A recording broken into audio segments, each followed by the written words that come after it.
Solomon is gone. 40 years of glory, buried in the ground. The world's greatest kingdom. Now, everything depended on his son. The people came to him with one request. Lighten the load your father placed on us, and we will serve you. It was a reasonable request. The old advisors told him to say yes. But Rehoboam didn't want wisdom. He wanted power. And the young men around him told him exactly what he wanted to hear. He stood before the nation and said, "My father beat you with whips. I will beat you with scorpions." One sentence. That was all it took. 10 tribes turned their backs and walked north. Not in anger, in finality. They were done. This was not a rebellion. This was prophecy, fulfilling exactly what God had spoken. And Jeroboam, the new king of Israel, built golden calves and told the people, "These are your gods." The kingdom was split, the worship was corrupted, and it would never be the same again. Next episode, a prophet arrives at Jeroboam's altar, and when the king tries to arrest him, his arm freezes in the air. Subscribe so you don't miss it. Jeroboam built an altar and declared it holy. He appointed priests who had no right to be priests. And then someone showed up. A man of God, unnamed, unknown, walked out of Judah with a word from the Lord. He didn't come to negotiate. He came to prophesy. He cried out against the altar. And when Jeroboam stretched out his hand and said, "Arrest that man," the hand froze. The altar cracked in two. Ashes poured out. The king could not move his arm. The king begged for prayer. His hand was restored. Then he offered the man food, rest, a gift, anything to keep him close. The man of God refused. God had told him, "Eat nothing here, take nothing. Go home a different way." An old prophet from the city heard what had happened, saddled his donkey, went after him, and said, "I am also a prophet. An angel told me to bring you back." He was lying, and the man of God believed him. On the road home, a lion killed him. Not the old prophet, not the king. The man who delivered the miracle, because he disobeyed a direct word from God. Next episode, a drought covers the land, and one prophet disappears into the wilderness. Subscribe and follow the story. Out of nowhere, a man stood before King Ahab. His name was Elijah. He declared, "There will be no rain in Israel until I say so." Then God told him to hide by the brook Chariot. Alone in the wilderness, morning and evening, ravens came to him with bread and meat, proof that God was still providing. Then the brook dried up, because there was no rain. Not even Elijah was exempt from the drought he had declared.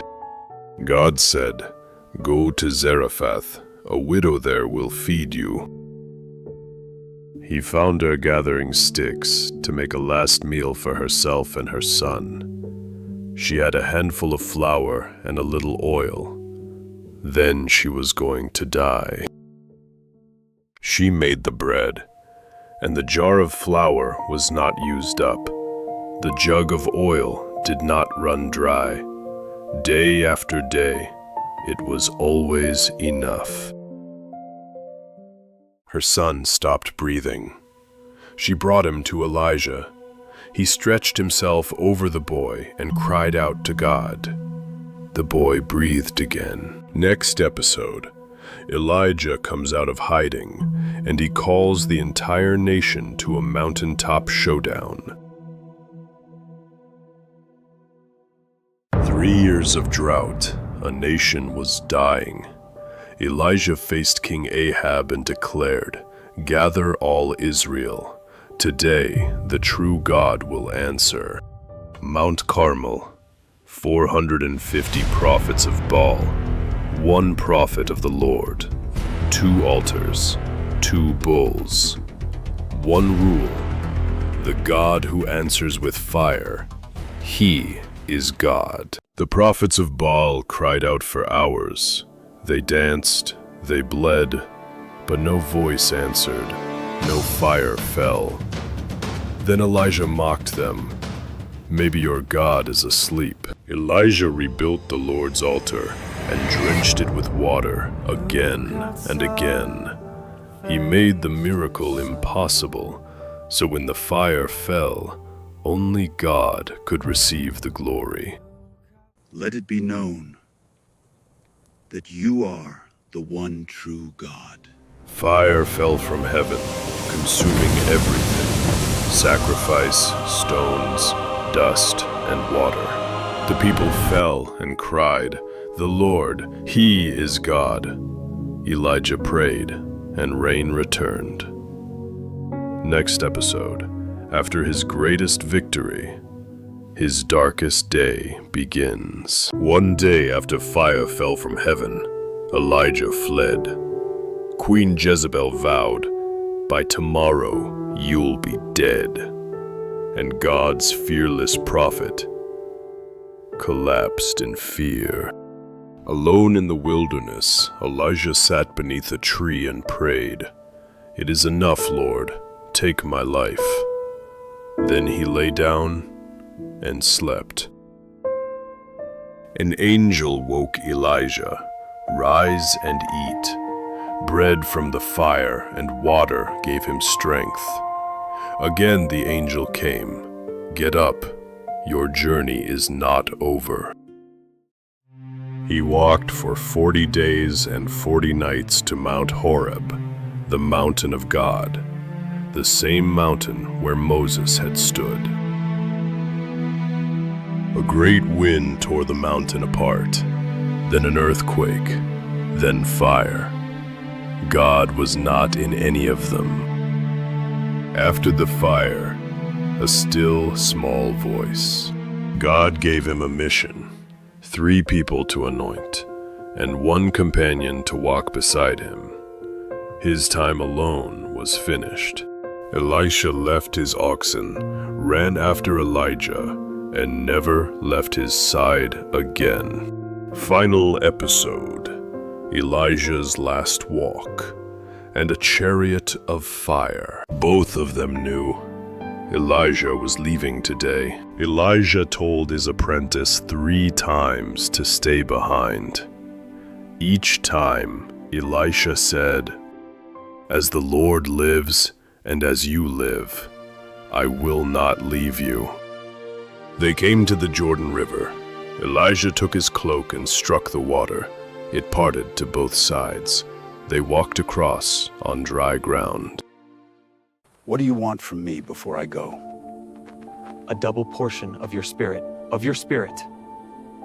You have asked a hard thing, but if you see me when I am taken, it will be yours. As they walked and talked, a chariot of fire appeared between them, horses of fire, a whirlwind. And Elijah went up into heaven. Father! The chariot of Israel and its horsemen! Elijah's cloak had fallen to the ground. Elisha picked it up. He walked back to the Jordan and struck the water. It parted. The prophets watched in awe and said, "The spirit of Elijah now rests on Elisha." God's mission had passed to the next generation.